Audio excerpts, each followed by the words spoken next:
ఉమ్మడి మహబూబ్ నగర్ జిల్లాను చలి వణికిస్తోంది. జిల్లా వ్యాప్తంగా కనిష్ట ఉష్ణోగ్రతలు నమోదవుతున్నాయి. చలి తీవ్రత పెరగడంతో ఉదయం పూట బయటకు రావాలంటేనే జనం జంకుతున్నారు. హైవేలను దట్టమైన పొగమంచు కమ్మేయడంతో వాహనదారులు తీవ్ర ఇబ్బంది పడుతున్నారు. చలి తీవ్రతపై మరింత సమాచారం బాలకృష్ణ అందిస్తారు. మహబూబ్ నగర్ జిల్లాలో చలి తీవ్రత ఎక్కువగా ఉంటుంది. రికార్డు స్థాయిలో ఉష్ణోగ్రతలు పడిపోతున్నాయి. గత ఏడాదితో పోలిస్తే ఈసారి మాత్రం చలి తీవ్రత ఎక్కువగా ఉందని చెప్పవచ్చు. ఉదయం అయినప్పుడు కూడా దాదాపు సూర్యోదయం అయినప్పుడు కూడా చలి మాత్రం పొగమంచు మాత్రం గ్రామాలను పట్టణాలను వీడడం లేదు. మనం ప్రస్తుతం ఉన్నది హైదరాబాద్ బెంగళూరు హైవే మీద. ఈ హైవే మీద తెల్లారినప్పుడు కూడా vehicles compulsory head lights fog lights తోటి మూవ్ కావాల్సిందే. చాలా చోట్ల ప్రమాదాలు అయితే కంటిన్యూస్గా జరుగుతున్నాయి. ఎందుకంటే రోడ్డు క్లియర్గా కనిపించకపోవడం వల్ల వాహనదారులు చాలా ఇబ్బందులు పడుతున్నారు. మనము హైవేకి పక్కన పరిశీలిస్తే ఏవైతే విలేజెస్ ఉంటాయో, తర్వాత రాక్ ఏరియా హిల్ ఏరియా ఉన్నటువంటి ఆ ఏరియాలో మాత్రం చలి మాత్రం క్లియర్గా కనిపిస్తుంది. పొగమంచు తోటి కమ్ముకున్నటువంటి సిచ్యువేషన్ అయితే క్లియర్గా ఎస్టాబ్లిష్ అవుతుంది. ఉదయం పూట జనం మాత్రం బయటికి రావాలంటే మాత్రం గజగజ వణికిపోతున్నటువంటి వాతావరణం కనిపిస్తుంది. ఆ వాతావరణం వల్ల జనమంతా కూడా ఇబ్బందులు పడుతున్నారు. ప్రస్తుతానికైతే 16 డిగ్రీలు ఉష్ణోగ్రత నమోదవుతుంది. రోజు రోజుకి ఉష్ణోగ్రతల్లో మార్పు అయితే క్లియర్గా కనిపిస్తుంది.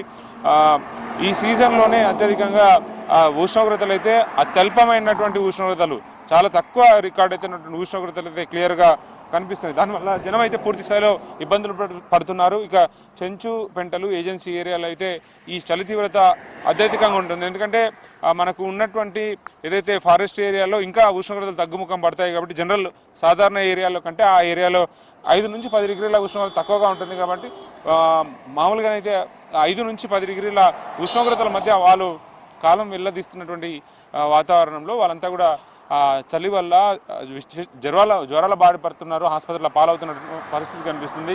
ఇక చాలా ప్రాంతాల్లో అయితే జనం అయితే ఇబ్బందులు పడుతున్నారు. చలి వల్ల అనారోగ్య సమస్యలను ఎదుర్కొంటున్నటువంటి పరిస్థితులు కనిపిస్తాయి. ముఖ్యంగా ఆస్తమా కానీ లేకపోతే కోల్డ్ ఫీవర్ అట్లాంటి డిసీజెస్ జనాన్ని చుట్టుముడుతున్నాయి.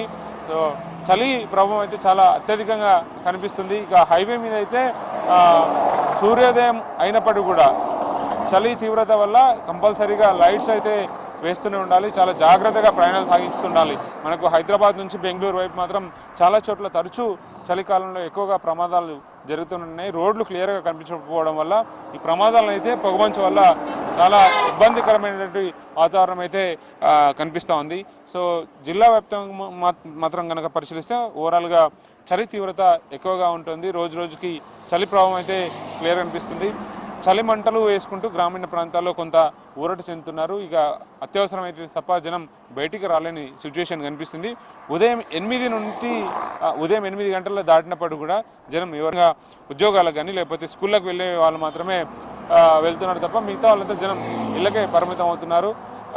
ఓవరాల్గా మాత్రం ఈసారి భారీ స్థాయిలో ఉష్ణోగ్రతలు తగ్గుముఖం పడుతున్నాయి. దీనివల్ల చలి ప్రభావం అయితే చాలా ఎక్కువగా ఉంటుంది. చలి పంజా విసురుతూనే ఉంది. గత ఏడాదితో పోలిస్తే ఈసారి మాత్రం చలి తీవ్రత ఎక్కువగానే ఉందని మనం చెప్పవచ్చు. సో గ్రామీణ ప్రాంతాలు పట్టణ ప్రాంతాలని తేడా లేకుండా ప్రతి చోట కూడా ఇదే రకమైన వాతావరణం కనిపిస్తుంది. కెమెరామెన్ శ్రీనివాస్తో కలిసి బాలకృష్ణ, V6 న్యూస్, మహబూబ్ నగర్.